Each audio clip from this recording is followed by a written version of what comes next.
गौतम बुद्ध अपने ध्यान में बैठे थे कि वहां पर एक आदमी आया। ये आदमी अपने आलसीपन से बहुत ज्यादा परेशान था। आलसी आदमी गौतम बुद्ध से बोला, महात्मा जी, मेरी मदद कीजिए, मैं अपने आलस्य से बहुत ज्यादा परेशान हूं। आप कोई उपाय बताइए जिससे मैं आलसीपन से छुटकारा पा सकूं। गौतम बुद्ध ने उस व्यक्ति से कहा, पहले मुझे यह बताओ कि ऐसा क्यों लगता है कि आलसी आदमी बोला। सिर्फ मुझे नहीं, मेरे परिवार वालों को और मेरे आसपास के सभी लोगों को ऐसा लगता है कि मैं आलसी हूं। आलसी आदमी बोला, सिर्फ मुझे नहीं, मेरे परिवार वालों को और मेरे आसपास के सभी लोगों को ऐसा लगता है कि मैं आलसी हूं। गौतम बुद्ध ने फिर उनसे पूछा, क्या तुम जानते हो आलस्य होता है? आलसी व्यक्ति बोला, मैं नहीं जानता, परंतु मैं इतना जरूर जानता हूं कि आलस्य बहुत बुरी चीज है। इसकी वजह से मुझे जीवन में बहुत नुकसान हुआ है। गौतम बुद्ध बोले, जिस परेशानी से तुम छुटकारा पाना चाहते हो, पहले उसके बारे में पूरी जानकारी ले लोगे तो उससे छुटकारा पाना आसान हो जाएगा। भगवान, इतनी बुद्धि तो मुझ में नहीं है, आप ही मुझे इस समस्या के बारे में जानकारी देते हैं।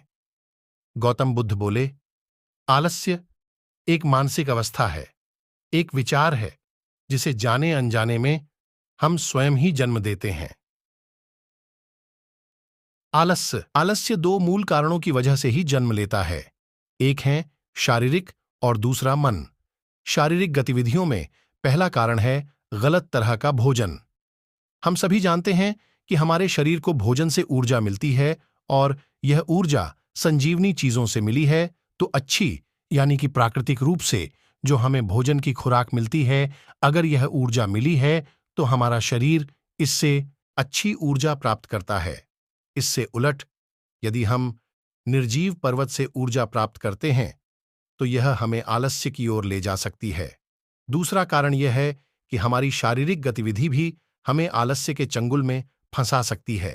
गौतम बुद्ध ने आलसी व्यक्तियों को अपने शिष्यों की तरफ इशारा करते हुए कहा कि देखो, इनके चलने फिरने अलग नजर आ रहा है। जब आलसी व्यक्ति कुछ समझ नहीं पाया, तब गौतम बुद्ध ने उससे कहा, मेरे शिष्य जब भी सोचते हैं तो वे पढ़ने की हड्डी को पूरी तरह सीधा रखते हैं। चलते हैं तो उनके दोनों पैरों के बीच अच्छे से संतुलन बना रहता है, और जब वह सोते हैं तो उनका शरीर पूरी तरह से आरामदायक रहता है। ऐसा करने से उन्हें रात में पूरी तरह से सही तरीके से नींद आती है। आलसी व्यक्ति बोला, लेकिन नींद तो आलस्य का एक संबंध है। बुद्ध बोले, हां, अगर उसे ज्यादा मात्रा में लिया जाए तो। बुद्ध ने इस बात को आगे बढ़ाते हुए कहा, नींद कम मात्रा में लोगे तो अगले दिन थकान महसूस होगी और ऐसा करने से ज्यादा आलस्य शरीर में आएगा। नींद ज्यादा लोगे तब भी यही परिणाम होगा, इसलिए नींद को ना ज्यादा ना सही मात्रा में लेना अति आवश्यक है। आलसी व्यक्ति बोला, हां, यह तो मैंने भी अनुभव किया है। बुद्ध बोले, अब मानसिक प्रकाश के बारे में जान लो। हमारी पुरानी गलत धारणाएं सबसे पहले मनोवैज्ञानिक कारणों में से एक हैं। अक्सर ऐसा होता है कि हम पहले जिन कामों में असफल हो चुके होते हैं, हमारे अंदर ऐसी बन जाती हैं कि हम उस काम में हमेशा असफल होते रहेंगे, क्योंकि हमें उस काम को करने में सफलता मिलती है। अगर किसी को नसीब हो तो एक अकेली कल्पना 1 मिलियन यथार्थों को पूरी तरह से परिवर्तित कर सकती है। छता रहता है और पुरानी बुरी बातों या यादों को भूल नहीं पाता। लड़के की समस्या सुनने के बाद ज़ेन मास्टर वहां से उठकर मठ के अंदर चले जाते हैं।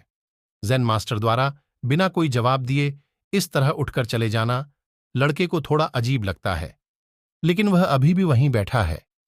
थोड़ी देर बाद वह देखता है कि ज़ेन मास्टर उसकी ओर आ रहे हैं। मिट्टी के घी दिए इस तरह उठकर चले जाना लड़के को थोड़ा अजीब लगता है, लेकिन वह अभी भी वहीं बैठा है। थोड़ी देर बाद वह देखता है कि ज़ेन मास्टर उसकी ओर आ रहे हैं। मिट्टी के गिलास में पानी भरने के बाद ज़ेन मास्टर आते हैं और लड़के के पास खड़े हो जाते हैं। तभी लड़का भी उसके सामने खड़ा हो जाता है। ज़ेन मास्टर लड़के से पूछते हैं, बताओ इस गिलास का वजन कितना होगा? लड़के ने कहा, मैं ठीक ठीक नहीं बता सकता, लेकिन इस गिलास का वजन बहुत कम है। अब ज़ेन मास्टर ने गंभीरता से कहा, मेरा सवाल यह है कि अगर मैं इस गिलास को थोड़ी देर के लिए ऐसे ही पकड़कर रखूं तो क्या होगा? है, ज़ेन मास्टर ने कहा, बहुत बढ़िया। लेकिन क्या इस बीच गिलास का वजन बदल गया? लड़के ने कहा, नहीं, वजन नहीं बढ़ा। ज़ेन मास्टर ने पूछा, फिर हाथ में दर्द और मांसपेशियों में तनाव क्यों हुआ? लड़के ने उत्तर दिया, बहुत देर तक रुके रहने पर। ज़ेन मास्टर ने फिर पूछा, अब इस दर्द से छुटकारा पाने के लिए मुझे क्या करना चाहिए? लड़के ने कहा, गिलास नीचे रख दो। ज़ेन मास्टर ने कहा, बिल्कुल। और जीवन की परेशानियां ऐसी ही हैं। इन्हें कुछ देर अपने दिमाग में रखें और आपको लगेगा कि सब कुछ ठीक है। उनके बारे में लंबे समय तक सोचो और तुम्हें पीड़ा होने लगेगी और उन्हें लंबे समय तक अपने दिमाग में रखो।